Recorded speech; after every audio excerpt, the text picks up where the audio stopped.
இந்த நாடகம் நமது நாட்டில் உள்ள சில பிரச்சனைகளை, சிறு பிரச்சனைகள் ஒரு பெரும் பிரச்சனையாக மாறுகின்ற ஒரு கட்டத்தை எடுத்துக்காட்டியது.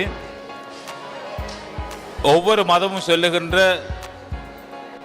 சில திருட்டுத்தனங்கள், சில குறைபாடுகள், சில மன கிளேசங்களை எல்லாம் இந்த நாடகம் எடுத்து கூறியது. இங்கே ஒரு சிங்கள அன்பரோடு எங்களுடைய முஸ்லிம் இனத்தைச் சேர்ந்தவர்கள் தகராறு பண்ணுகின்ற ஒரு சந்தர்ப்பம் வந்தது.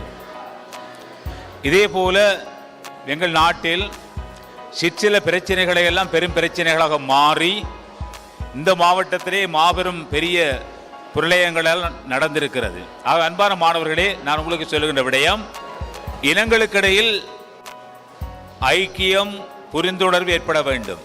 அந்த அடிப்படையில் நாங்கள் இனம் பார்த்து, மதம் பார்த்து மற்றவர்களுக்கு உதவி செய்யக்கூடாது.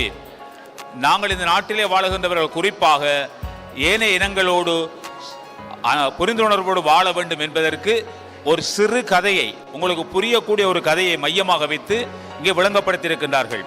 ஆகவே அன்பான மாணவர்களே, சின்ன சின்ன பிரச்சனைகளை எல்லாம் நாங்கள் ஒரு பெரிய பிரச்சனைகளாக மாற்றக்கூடாது.